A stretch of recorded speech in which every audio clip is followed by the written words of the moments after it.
He kōna I purangi tēnei nā te reo irirangi o Aotearoa. So this is the hole. And they are often quite ignominious like this. You think it looks like just a gap in the, like the 3 or 4 rocks have come together and there's darkness behind it. You think, oh yeah, that's just the way the rocks are stacked. But it's only when you perhaps drag a bulldozer over it or look a bit deeper out of curiosity that's when you discover there might be a little bit more to it. And in this case, quite a lot. Kia ora, nau mai haere mai ki te ao hurihanga, ko Ellen Rikers tēnei.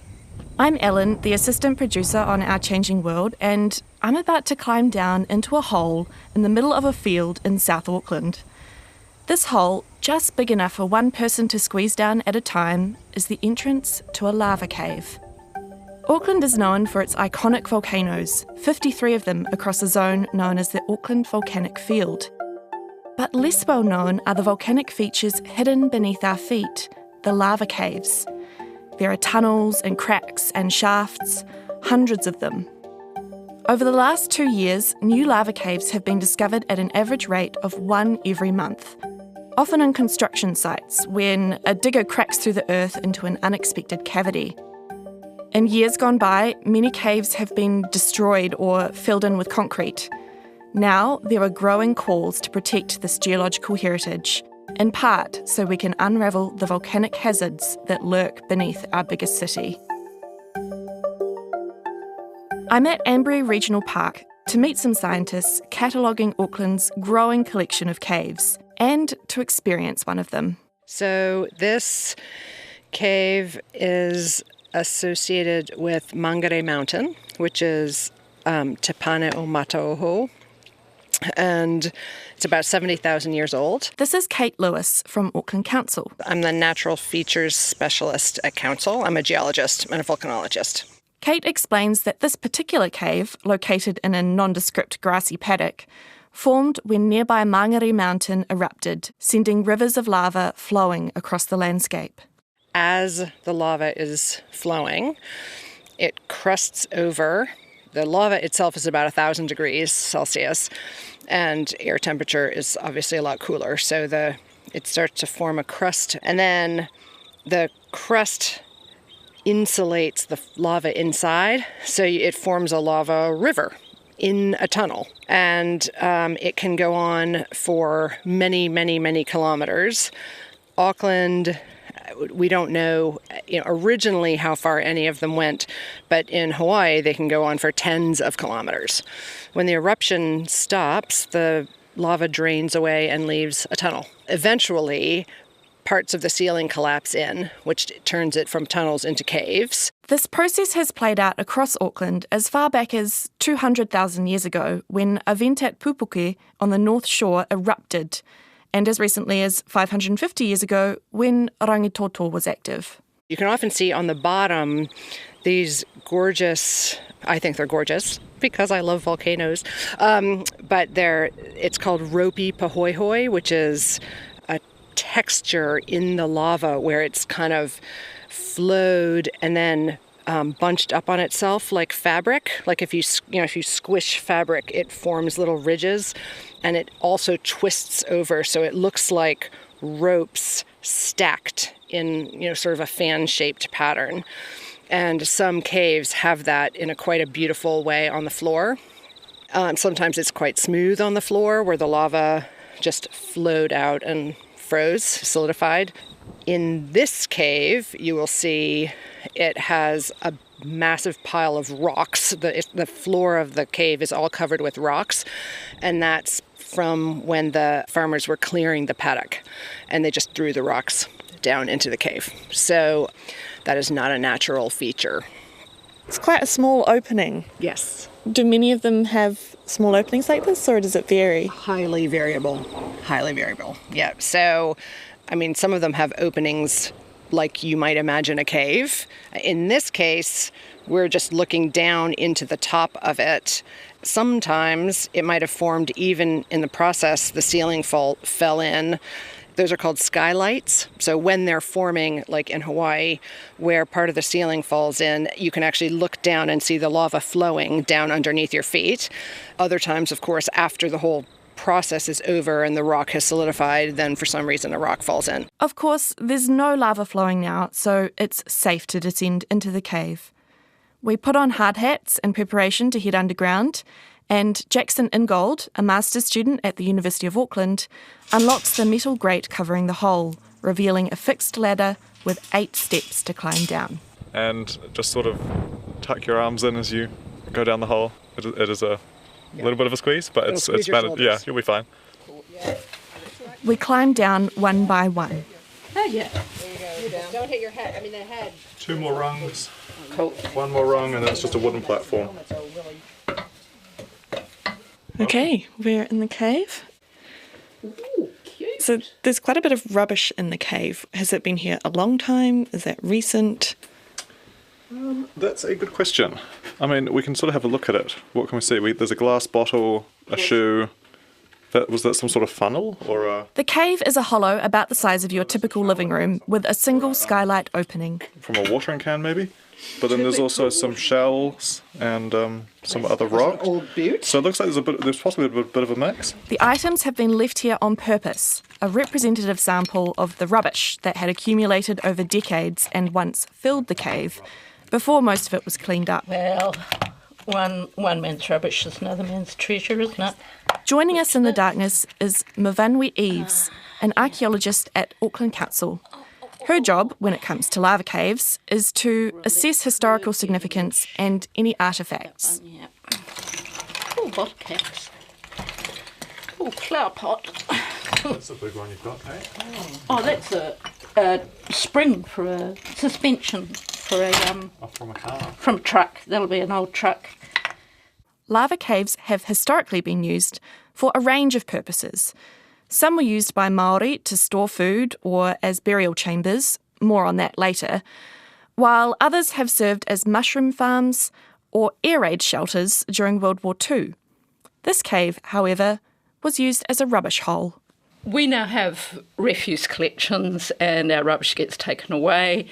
The first European farmers here didn't. This cave has been worked out with the iwi for whom this is they have ancestral links to this cave and the park to allow entrance into this cave for educational purposes.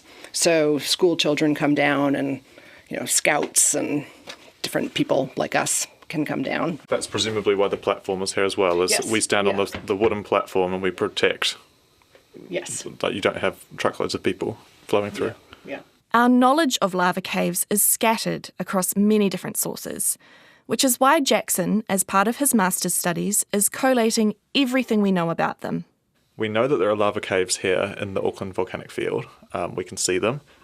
People know that they're here and they work with them in various ways. So we'd like to get a better understanding of how people interact with them, what we know about them, what people might want to know about them. Can we build this data set of lava caves, pulling all this information together so that we can better manage and interact and preserve these features? Because they're really cool. We'd like to keep them. And there's a practical rationale for knowing more about lava caves too. The part I'm currently working on is it possible to predict where more might be, where as yet undiscovered lava caves may be located, so that we can be more careful in those areas. It is tricky to, I guess, predict or detect underground features. Obviously we can't. Sometimes there are indicators at the surface, but a lot of the time they're covered up by the development or by vegetation growth, that sort of thing. So it is tricky, but we're trying to pull together different things. So are they, obviously if they're in a lava flow is a very good indicator. If they're not in a lava flow, we're not going to get a lava cave. But then some other things, such as do they form on particular slopes, or is there a particular type of lava, or that sort of thing is what we're trying to pull in and see what of these could potentially indicate where more might be. Most of the discoveries made in recent times happen when construction equipment breaks through rock into the top of a lava cave. That's where Kate and Mavanwi come in, to assess the cave for its significance. Some caves are just cracks, but others are big, geologically interesting, and worthy of protection. We want to see the features in it. We want to, basically see how big it is, try to work out how we can preserve it, protect it, whether or not it needs to be preserved and protected, depending on its size and the features involved. The most spectacular case of a cave that was discovered 2 years ago, the project, which was a footpath, has been completed, but the footpath has a manhole cover and a hole in it. So if someone were to want to do research, for example, you could pull off the man cover and climb down and see it. People had never been in that cave. You could tell that the whole, all the sides were completely sealed. So you could see the walls of the cave, and the only entrance that was possible by humans was that hole that the digger had just created. So it was completely pristine. So those are the features that then we thought, okay, that someone might really want to do some research on that later. Speaking of caves and construction, after we climb out again, a question comes to mind. If you have a house that's on top of a lava cave, do you have to worry about, a hole like this opening up? I would say basically not. If they've managed to build a house on the lava cave and it hasn't collapsed yet, then it's probably pretty safe. There are no guarantees because the ceilings do collapse, but basalt is a very hard rock, and the caves, it's sort of a dome shape usually on top, so it's quite architecturally stable. The thing that we want people to be aware of, though, is if when they're digging now, finding new ones, crashing through the side or crashing through the top and discover new ones, at this point now we would help work out ways to be engineering ways to be safe on top of them. And one of the projects actually that we've worked with, we knew there was a cave. They applied for resource consent to build over the cave and have designed a foundation that straddles the cave. So the weight of the foundation is on either side of the cave, and the house is going to be built on a platform that doesn't actually put weight on the cave. So there are things that can be done to both protect the cave and keep going with building projects. Not all Auckland caves are created equal. The cave we've just seen is neat, but it's one of hundreds, and Peter Crossley has visited more of Auckland's lava caves than possibly anyone else. Well, some people would say that they're muddy, grotty, dark, infested with rats and all the rest of it.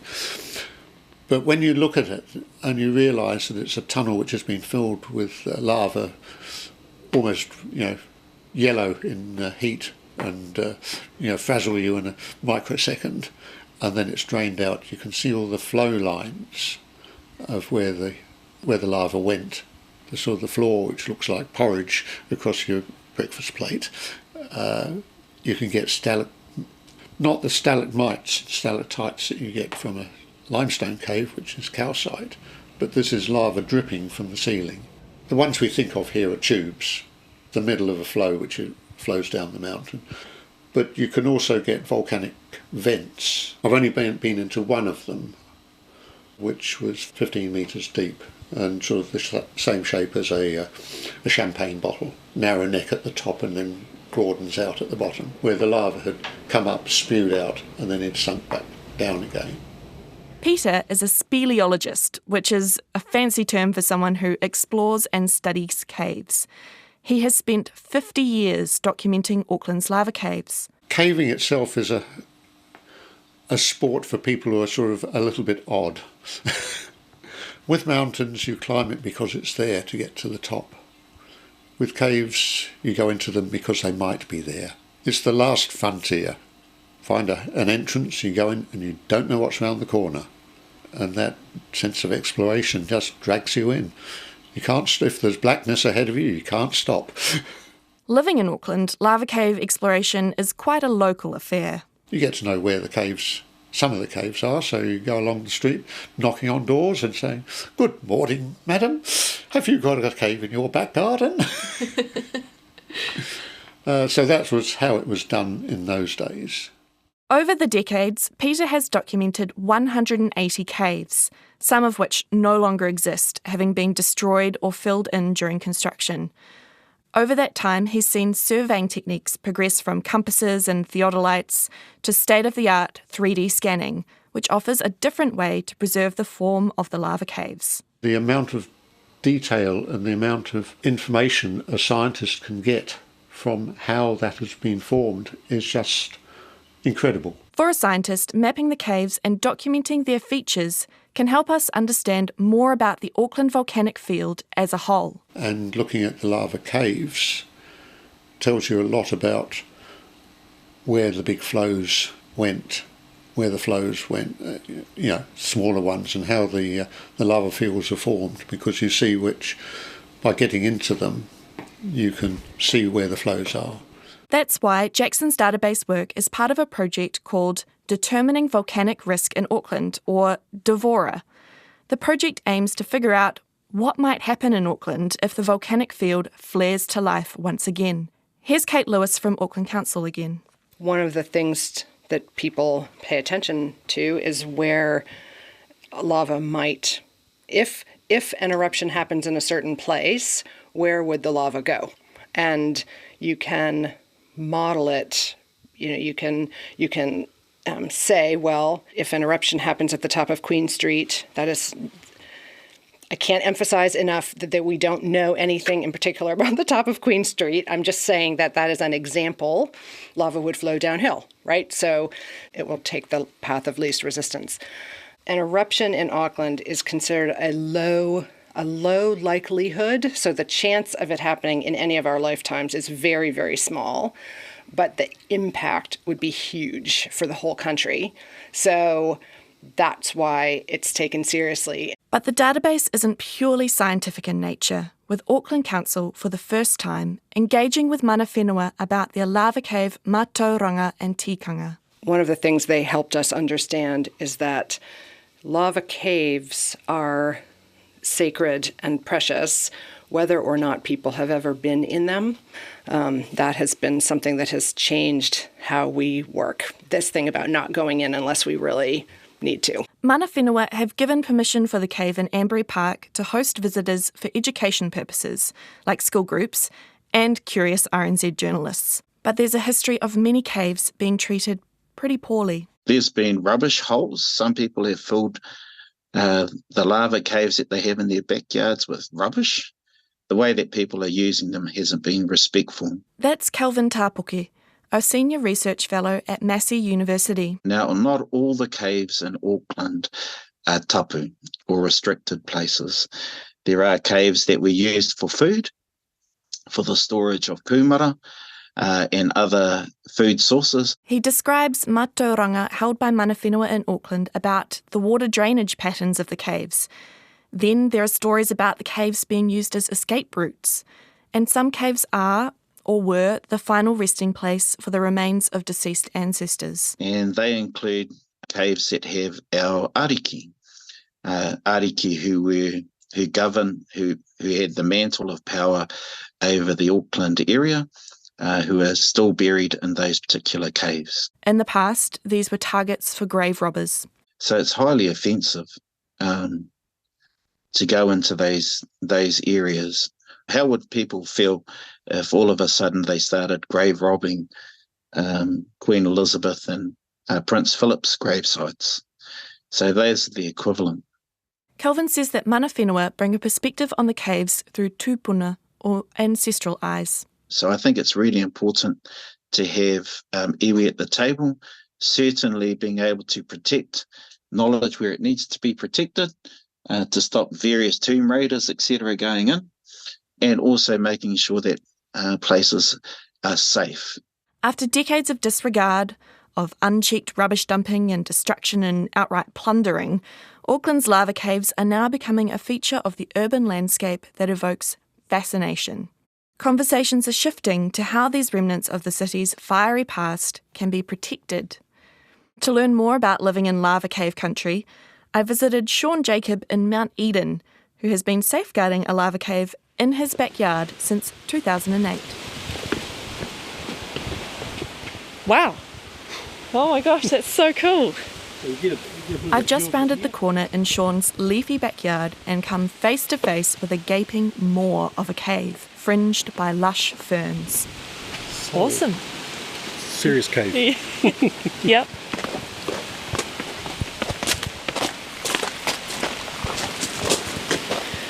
This is definitely a proper cave entrance compared to the one in Ambury, which is just a hole. Well, yeah, the reason why this one is so big is because this that you're standing on is a roof collapse. So most of the caves around here are about the size of a rubbish tin, the entranceways, but this one, because the whole ceiling is collapsed, the entrance is massive and you can't hide this one. Whereas previously in a lot of properties around here, if people had a cave through a hole, they just rolled a rock over it and literally buried it.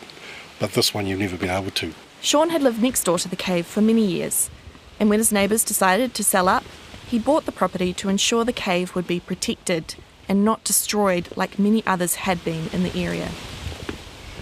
But as we've had the cave for years and years and years, we've really grown to appreciate what it is. And people are starting to look at caves differently now. In 2008, they were just a hole in the ground, really. Now they're being studied at school, so we get a lot of school groups come around. And this birth of Auckland and the way all the volcanoes work and all that sort of thing, it's now being taught and people are more interested in it. So it's starting to get its own little life, really. Since Sean and his family became guardians of the cave, they've had it blessed by mana whenua and welcomed an array of visitors. The good thing about caves is they do tend to attract wacky people. So we get a lot of wacky people coming. We had a music video filmed a couple of weeks ago, this young band, and we had some really nice stuff go on down there, a bit of sort of kind of experimental music, but we don't let too many shenanigans go on down there. We have a sort of a list of rules of what you can, what you can't do, and most people abide by that, which is quite cool. And it seems to attract a whole lot of nice people too. We get a whole lot of, there's a little sort of community of cave lovers around, and they're all kind of really nice-minded people, and they want to protect these things. Cool. Yeah, let's go down. So it's about 100 and just over 100 metres long. Wow. I'll just turn the lights on just here. Oh, cool. The cave has stairs and a handrail for safety, and it's big enough to hold a dinner party in. When Sean turns on the lights, the wide ceiling, dripping with lava droplets, is illuminated. It's cool and quiet, with sharp scoria gravel underfoot. The big thing we've keep on reminding ourselves is that for something that's so quiet and so peaceful when you're down here, it's sort of created by so much violence. The lava, the orange lava and all the noise and the gases and all that sort of thing that would have built this thing, and everything's gone and all that's left is this quiet little sanctuary, really.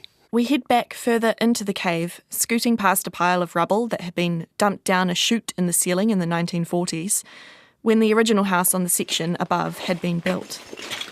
Once you get past the mound, you get to what the cave was like 28,000 years ago.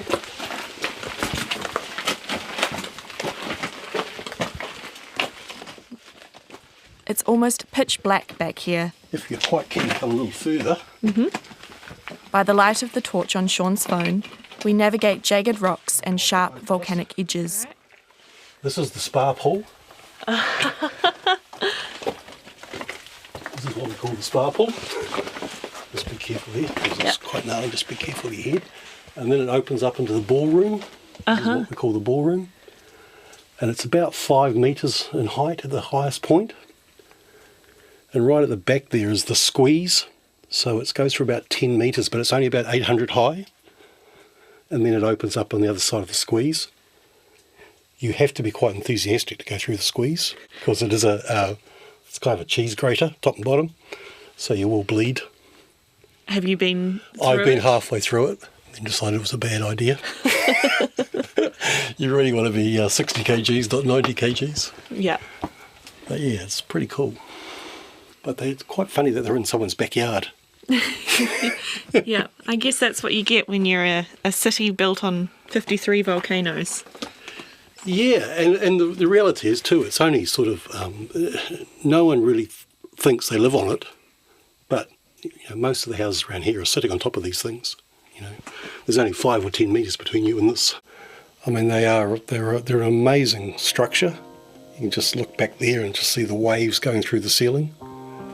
They're, and as I said too, because they're so quiet now, but just when it was all happening, it must have been just going crazy down around these places. You can imagine the lava fields going all the way out to Point Chev. So it was would have been quite spectacular in its time, and now it's full of humans hanging around, putting their washing out. Thank you to Sean Jacob, Peter Crossley, Kelvin Tapuki, Jackson Ingold, Kate Lewis, Mvanwe Eves, and Liz Kirschberg. This Our Changing World episode was produced by me, Ellen Rikers, with help from presenter Claire Concannon. Tim Watkin is executive producer of podcasts and series at RNZ. Sound engineering was by William Saunders. You can learn more about lava caves and see some photos on the Our Changing World website, rnz.co.nz/ourchangingworld. Tēnā koe I whakarongo mai. Thanks so much for listening. Have a great week. Kia pai te wiki.